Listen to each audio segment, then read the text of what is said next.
अस्सलाम वालेकुम दोस्तों, आज की इस वीडियो में हम बात करने वाले हैं सऊदी न्यू वीज़ा स्टैंपिंग के बारे में। अगर आप लोग सऊदी का न्यू वीज़ा ढूंढ रहे तो आप लोगों का सवाल होता है कि हमें किस ऑफिस से वीज़ा लेना चाहिए जो कि कम पैसे में और अच्छा वीज़ा मिल सके।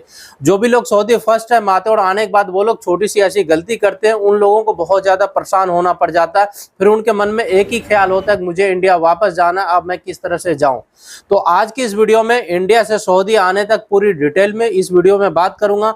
अगर आप लोग इस वीडियो को पूरा देखते हैं तो आपके मन में जितने भी डाउट और जितने भी सवाल है सारा का सारा क्लियर हो जाएगा। तो इस वीडियो को आप हमेशा की तरह एक लाइक करें और दोस्तों में शेयर करें ताकि मैं कोई भी वीडियो अपलोड करूं तो उसका नोटिफिकेशन आप तक पहुंचे। अगर आपका पासपोर्ट ईसीआर है या ईसीएनआर है, इस वक्त दोनों का वीजा इशू किया जा रहा है। थोड़े दिन पहले इमिग्रेशन वालों के लिए एक प्रॉब्लम चल रही थी क्योंकि इमिग्रेशन को क्लोज कर दिया गया था टेम्पोररी के लिए, और इस वक्त इंडिया में इमिग्रेशन ओपन है। अगर आपका पासपोर्ट ईसीआर है तो फिर आपको टेंशन लेने की जरूरत नहीं है।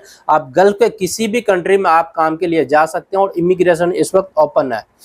और आप लोगों के बहुत से सवाल होता है कि मेरा पासपोर्ट ईसीआर है, क्या मेरा वर्क वीजा नहीं लगेगा, क्या मैं कंपनी में काम के लिए नहीं जा सकता हूं। तो ये वो डिपेंड करता है कफिल या कंपनी के ऊपर कि उसे बंदा किस तरह का चाहिए, ईसीआर वाला चाहिए या ईसीएनआर वाला चाहिए।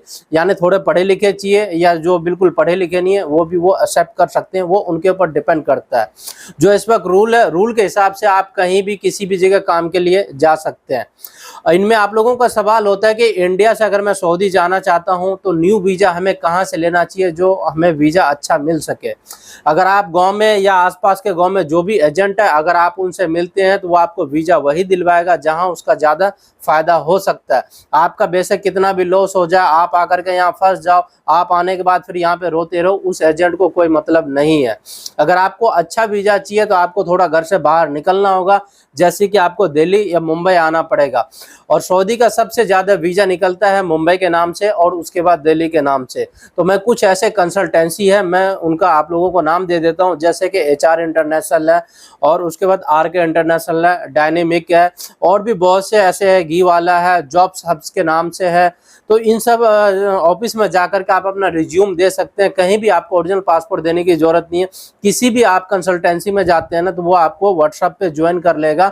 अभी के टाइम में डिजिटल हो गया कि कोई भी वैकेंसी आता है तो वो व्हाट्सएप ग्रुप में सेंड कर देगा। अगर आपको पसंद है तो आप उसे यस करें और एक दिन पहले जाकर के आप डॉक्यूमेंट को सबमिट कर दें। जो एचआर इंटरनेशनल है और आरके इंटरनेशनल है और उसके बाद घी वाला है, उसके बाद डायनेमिक है, ये सब मुंबई में भी है तो दिल्ली में भी है, क्योंकि ये बड़ा बड़ा कंसल्टेंसी है। वैसे मुंबई में सोचा जाए तो हजारों ऐसे कंसल्टेंसी है, पर अगर आप एक बार मुंबई या दिल्ली जाते हैं तो उसके बाद ही आपको पता चलेगा कि कौन सा कंसल्टेंसी है। और जब भी आप जिस भी रास्ते से निकलते हैं, यानी जिस भी काम के लिए आप निकलते हैं, उस काम पे अगर आप जोर डालते हैं तो उसके बाद आपको सारा जानकारी हो जाएगा। घर बैठे ऑनलाइन क्या है कि जिसके पास ऑफिस भी है ना, तो वो ऑनलाइन बड़ा बड़ा हेडिंग लिख करके रखता है कि मेरे पास लाइसेंस है तो मैं इतने बंदे को भेजा हूं तो मेरे पास ये है। तो ऐसा आप ऑनलाइन भी ना देखें। अब जब तक आप ऑफिस में विजिट ना करें तब तक आप किसी पे भी ट्रस्ट ना करें। जो भी बड़ा बड़ा कंसल्टेंसी है उनका फिक्स होता है कि 50,000 55,000 या हद से ज्यादा होता है 60,000, इससे ज्यादा नहीं होता है।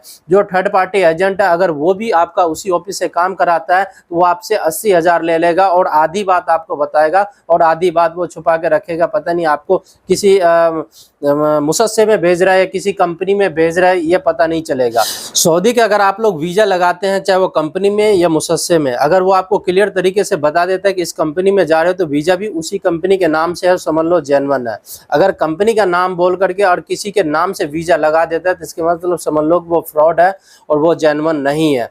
जो भी कंपनी का अगर आपका वीजा लगता है आप उसे क्रोम पे सर्च करके देख सकते हैं कि ये कंपनी कैसी है, इस कंपनी का काम क्या है और इस कंपनी का रिव्यू क्या है। उसका आप यूट्यूब पे भी सर्च मार सकते हैं। बहुत से ऐसे यूट्यूबर है या बहुत से ऐसे लोग हैं कि जो क्रोम में या यूट्यूब पे या फेसबुक पे उनके बारे में रिव्यू लिखा होगा तो आप उसे पढ़ सकते हैं, उससे अंदाजा लग जाएगा।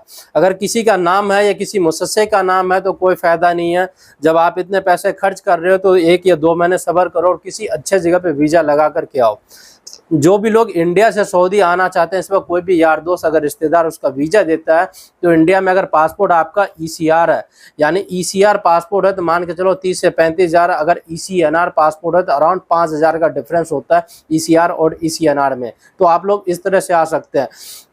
जो भी डॉक्यूमेंट का रिक्वायरमेंट है, जो भी आपका वीजा रेडी करके देगा वो पूरी की पूरी फाइल आपको बना के दे देगा, तो आपको टेंशन लेना नहीं होगा। और जो भी लोग सऊदी आते हैं फर्स्ट टाइम किसी भी जगह पे, तो उन लोगों का सवाल होता है कि आने के बाद 15 दिन हो गए, 20 दिन हो गए, 1 महीने हो गए, मुझे मन नहीं लग रहा अपने देश वापस जाना है, मैं किस तरह से जाऊं, या कफाला लेना चाहूं किस तरह से ले आऊं। कोई भी कंपनी या कफिल आपके पीछे इतना पैसा खर्च करके अगर आपको बुला रही है, तो जाहिर सी बात है कि इतना आसान तरीके से आपको कहीं कफाला नहीं देगा। वो आपको यहाँ से फाइनली भेजेगा, और फाइनल भी इतना आसान तरीके से नहीं भेजेगा।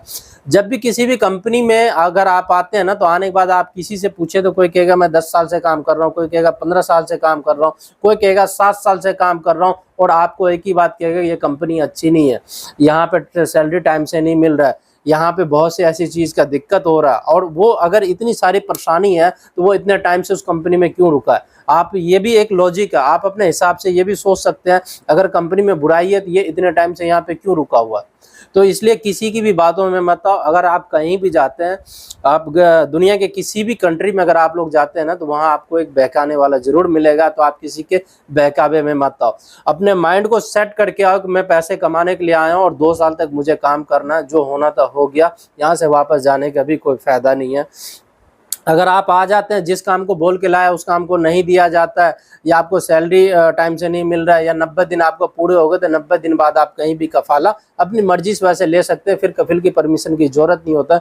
जो इसका प्रोसेसिंग है मैं किसी नेक्स्ट वीडियो में आप लोगों को गाइड करूँगा, और इसके ऊपर ऑलरेडी मैं बहुत से ऐसे वीडियो शूट कर चुका हूँ, आप प्लेलिस्ट में जाकर के उस वीडियो को वॉच कर सकते हैं, पूरी डिटेल में बताया हूँ।